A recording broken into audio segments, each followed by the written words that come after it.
Shalom saudaraku yang diberkati oleh Tuhan Yesus Kristus. Pagi ini sama-sama kita akan merenungkan kebenaran firman Tuhan.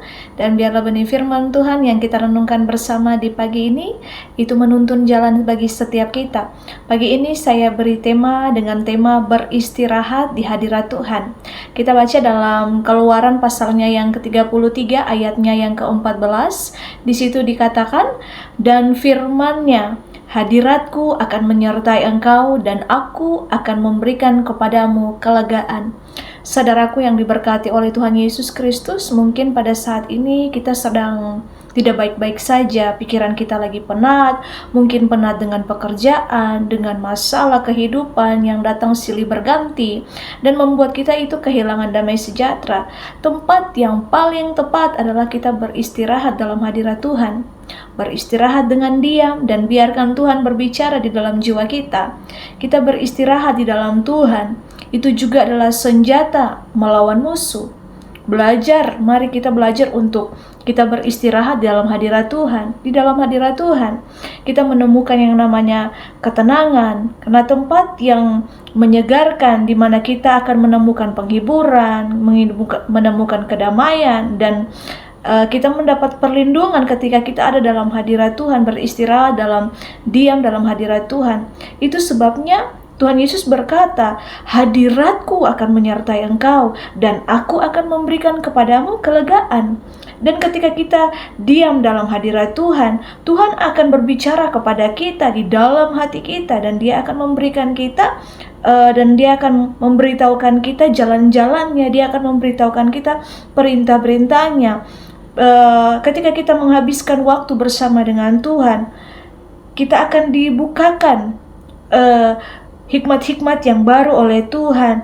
Dan ketika kita menata hati kita dalam hadirat Tuhan, kita akan menemukan sesuatu hal yang luar biasa.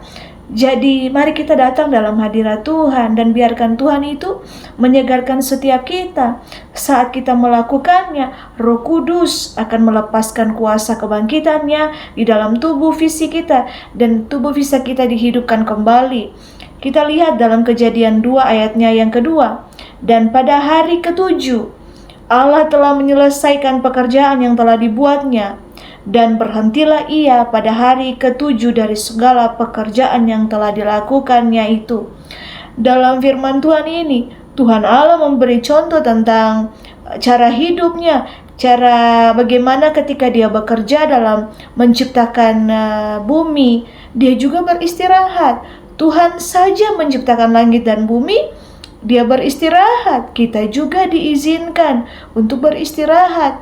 Mari kita beristirahat dalam hadirat Tuhan dengan diam, dan istirahat itu menunjukkan kita itu bergantung kepada Tuhan, dan kita menemukan hati Tuhan, dan kita percaya Tuhan mengasihi kita. Saat pikiran kita kacau, kita dalam keadaan yang tidak baik-baik saja, ketika kita diam dalam hadirat Tuhan, kita akan menemukan ketenangan yang luar biasa.